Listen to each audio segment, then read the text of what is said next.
Okay, अब हम question number 1.6 discuss करेंगे एनसीईआरटी की। ठीक है, इस क्वेश्चन में क्या गिवन इन्फॉर्मेशन है, हमारे पास एक स्क्वायर है जिसकी लेंथ है 10 सेंटीमीटर। ठीक है, और चारों कोने पे कुछ चार्जेस रखे गए। चार्जेस कितना कितना रखा गया क्वेश्चन में दे रखा है, यहाँ पे है 2 माइक्रोकुलम, यहाँ पे -5, यहाँ पे 2 और यहाँ पे है -5 माइक्रोकुलम। और सेंटर पे एक चार्ज रखा गया है 1 माइक्रोकुलम की। आपसे पूछा गया कि 1 माइक्रोकुलम जो सेंटर पे चार्जेस है उसके ऊपर नेट फोर्स कितनी होगी, क्वेश्चन ये पूछ रहा है आपसे। तो हम क्या करेंगे, यहाँ पे नेट फोर्स निकालेंगे। अब देखो ये फिगर देखा जाए तो कहीं ना कहीं सिमेट्री वाला क्वेश्चन है। अब ध्यान से देखते हैं, मान के चलते कि यहाँ से यहाँ तक की डिस्टेंस है आर। आर हम कैसे कैलकुलेट करेंगे, आर कितनी होगी देखा जाए तो a√2/2। अगर स्क्वायर होती है तो ये डिस्टेंस कितनी होती है, डायगोनल की लेंथ होती है a√2। ए क्या है 10, ठीक है 10√2, ठीक है बाई 2 करेंगे। ठीक है, क्योंकि यहाँ से लेके यहाँ तक की डिस्टेंस कितनी होगी a√2/2। यहाँ से लेके यहाँ तक का डिस्टेंस कितना होता है a√2, तो इसकी डिस्टेंस कितनी होगी a√2/2। और ये सेंटीमीटर में आएगा तो इसको मीटर में कन्वर्ट कर देंगे हम इस टाइप से, तो ये डिस्टेंस ले लेते हैं। अब देखो ये सब कैलकुलेट करने का भी जरूरत नहीं था, क्यों देखा जाए तो ये डिस्टेंस आर, ये डिस्टेंस आर, ये डिस्टेंस आर, ये डिस्टेंस आर, सब कुछ सेम ही होना था।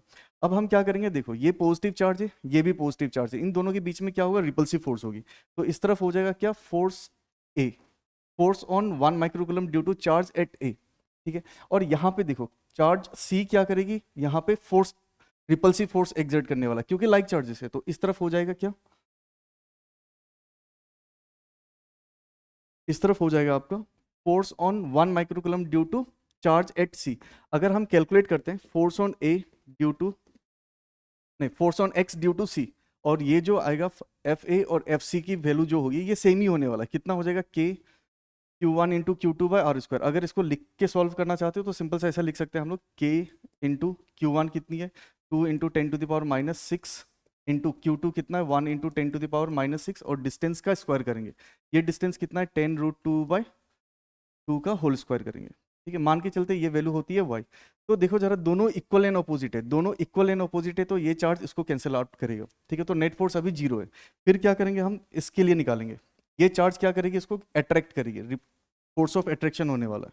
ठीक है, क्योंकि अनलाइक चार्जेस है, ये पॉजिटिव है ये नेगेटिव है, जब पॉजिटिव और नेगेटिव हो तो क्या होगी, फोर्स ऑफ अट्रैक्शन होती है। ठीक है, तो ये चार्ज इसको खींचने वाला है अपनी तरफ। इसका नाम डालते हैं, कितनी फोर्स से खींचेगा, ये एफ बी से। और इसके अपोजिट वाला देखो जरा, ये क्या है, ये भी नेगेटिव है और ये पॉजिटिव, तो ये भी चार्ज इस तरफ खींचने वाला है, ये चार्ज इसको खींचने वाला है, क्योंकि अनलाइक चार्जेस है। ये क्या हो जाएगी, एफ डी। ठीक है, अब देखना सिमेट्री की वजह से क्या होगा, एफ फोर्स ऑन बी, नहीं force due to B plus force due to C दोनों सेम होने वाला है। ये कितना होने वाला है, तो हम ऐसा लिखेंगे के Q1 Q2, मतलब ये एक आ जाएगा 1 इंटू 10⁻⁻6 और एक आ जाएगा 5 into 10⁻⁻6 whole divided by distance. R तो वैल्यू फिक्स है 10√2/2 इंटू 10⁻⁻2 की होल स्क्वायर। हम यहाँ पे भी -2 लिखेंगे क्योंकि ऐसा यूनिट में ले रहे हैं हम लोग, इंटू 10⁻⁻2 का होल स्क्वायर। ठीक है, इसकी वैल्यू मान के चलते हम ले लेते क्या, ठीक है, इसकी वैल्यू मान के चलते कि ये हो जाती है z। ठीक है, तो दोनों इक्वल एंड अपोजिट है, ये दोनों इक्वल एंड अपोजिट है, दोनों एक दूसरे को कैंसल आउट करेगा। तो नेट फोर्स कितनी होगी, एफ नेट लिखने का तरीका क्या होता है, force due to A plus force due to B plus force due to C plus force due to D, और ये सब एक दूसरे को कैंसल आउट कर रहा है, तो नेट फोर्स कितनी होगी, 0 होगी। तो हमारा नेट फोर्स कितना आएगा, 0 आएगा। आई होप ये क्वेश्चन क्लियर है सभी को।